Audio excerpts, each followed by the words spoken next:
Hey guys, my name is Felicia Uche. I decided to do my vlog over gun violence and gun control in Kansas City. I decided upon this public health issue due to my own personal connection with the loss of family members and friends. I decided to get more in-depth information about how it has impacted our community as a whole. Throughout my vlog that I will show you guys will get intel and a more conversational aspect of this. First question is, what is the problem?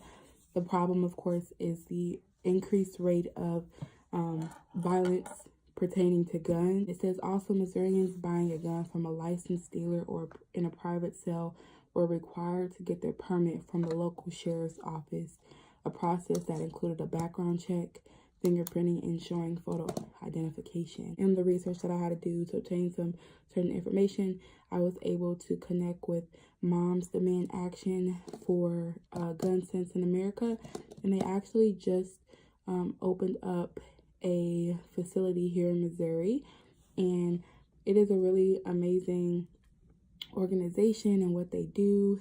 A lot of times they are advocating for stronger gun laws, advocating for new resources to help the communities.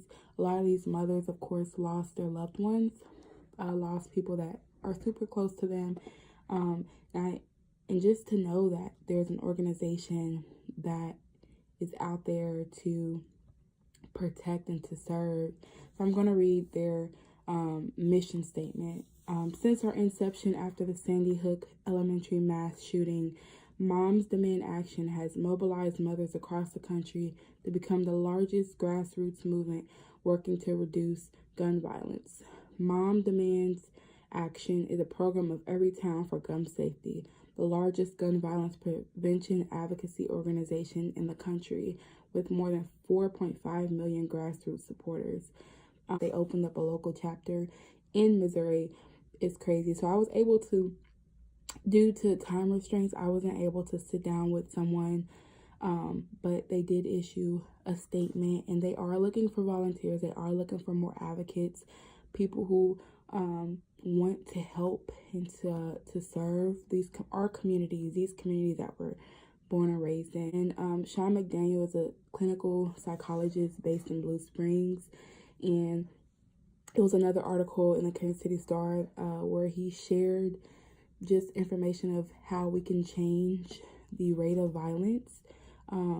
So he offered practical guidance for mounting a broad-based effort to reduce violent crime. And here's a couple that he said: improve and expand school-based prevention efforts to address violence head-on, access to mental health and substance use services by providing broader access to healthcare, improve relationships between law enforcement and the communities affected most by crime. Everything that's happening in the world, especially with police officers shooting people, specifically Black people, and just building that connection is so important, because I feel like we disregard the true impact of what law enforcement should be doing for us. Put in place programs that will help people parent their children more effectively. It's sad to see that a lot of times the people who are shooting off these guns are underage, or they're in their teens. They're so young when they should be out playing basketball or in school. They're doing after school activities. And I think that was cool to see what kind of implementation should be put into place for that. How do we get to this being a big problem? I think it's just not pinpointing what the real problem is. We always want to blame the person, of course. They are in the wrong, but main thing is, like, if someone's born in a cultural setting where they have nothing, I mean, like, they don't have their parents, they're high school dropouts, there's no income. I feel like cultural aspects in the environment that surrounds this individual does depict and does align with how they're raised, what they get into. And I think that's the most important. So having a disregard to their upbringings and mental state is one of our biggest issues. I feel like that we fail to pinpoint. Another question is, why is this a complicated issue? And I think it's a complicated issue because where do you begin? Where do you start with trying to stop an issue as gun violence? And so we speak of gun control, but I feel like it's so hard to implement something like that because, or without having a disregard for people's rights to own guns, rights to free speech. So you have to put those aspects in consideration, especially when it comes to building laws that don't cause any conflict with an individual who maybe does align with the reasonings to own a gun. So, and it says, what do others say about this problem? And I was able to interview several people to give you guys their own opinion, their own insight as well. Where do we go from here? I just feel like someone has to speak up. We need to have more people speak up. A lot of time, I was reading as well, a lot of these cases of murder, community members and people, witnesses, aren't stepping up because in most cases they are afraid to speak up. And I think just protecting these people and making sure that it is okay to speak up should be a very important part of getting and solving these issues and these murders. How do we solve these large social problems, and what are the ethics of this? I feel like what we can do to solve these large social problems is every state getting on the same page of gun laws and issues like this. It sometimes it's hard to do that just because not every state is the same. Every state has their own way of dealing with stuff like this. Able to speak to a police officer, and of course, if you guys didn't know, there's a drop in law enforcement, especially in Kansas City, which is crazy to know, but they said a lot of people are not wanting to become police officers due to a lot of the stuff that's going on in the world. Again, when I spoke about the cop killings, just a lot of people aren't willing to go into the route of it, so they're having a decline of new officers.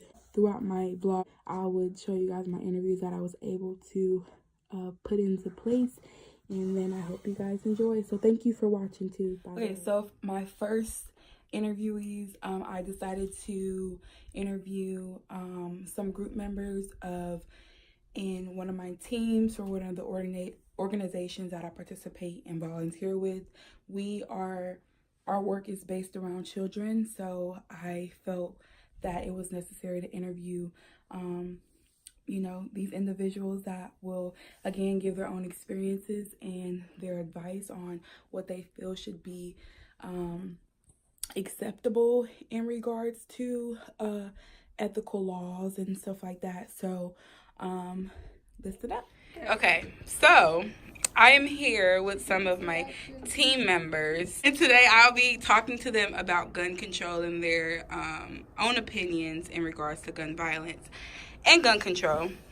We have Miss Tamara, Miss Aniva, Miss Ivy, and Miss Katia.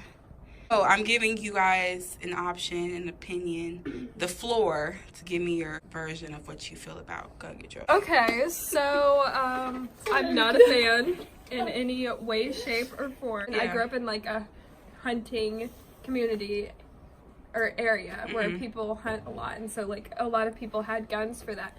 But I just do think that there are a lot of guns that we don't need to have just out in society. If you need to be able to protect yourself, a pistol. That's just my personal opinion, and from what I know of gun owners, most of them also agree with that. So do you feel like the laws that people are trying to create are ethical? Yeah. Okay. I agree with what most of Abby said. I think there needs to be stricter gun laws so less people have access to such a wide variety of guns that aren't really necessary for protecting yourself. But I think banning all guns forever and ever isn't the right move either. Okay, so I think, like, I try to keep an open mind from, like, 2 points of view on, like, people saying, well, like, you know, it can always fall into the wrong hands, but I also think that, like, guns just, you can't think twice about them once you commit the crime. It's just, it's unavoidable. You can't go back, and so I think they're not something that you should have around. I know that, you know, some people need them, and that's fine. Like, obviously, if you're, like, in the military or if you're a cop, you need them, but other than that, I don't think that the general public should own a gun. I personally like guns. Like, I like them To what extent? to, like, a sport. Okay. I believe that everyone should be able to have a gun, but I believe there should be steps to take, like, how do I say it? Like, more cautious steps to take for letting people own guns. Yeah. So even law enforcement. Okay. Even military. Like, I really, really believe that people should be psychologically analyzed before they have a weapon that can basically terminate somebody's life in their hand like them. Yeah. But I don't own one because I don't know if I'm psychologically ready to have one. So, and I think it should be like that for everyone. And my last interviewer is Miss Jalen Pebbles. She gives you guys her own insight, her story, her connection with guns, and what she feels as though should be done and why it is necessary. To chime in on gun violence, I actually have a small story that I can share about my connection to gun violence.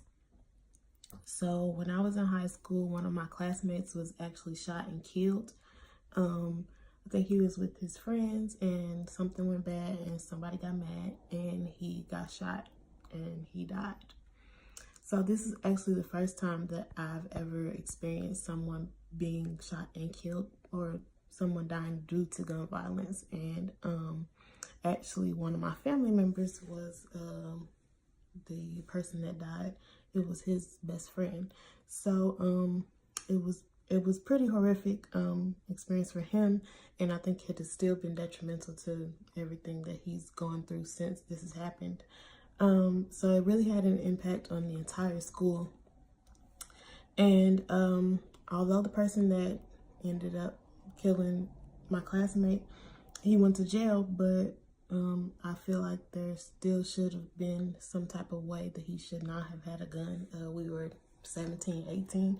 I don't think a 17 or 18-year-old should own a gun.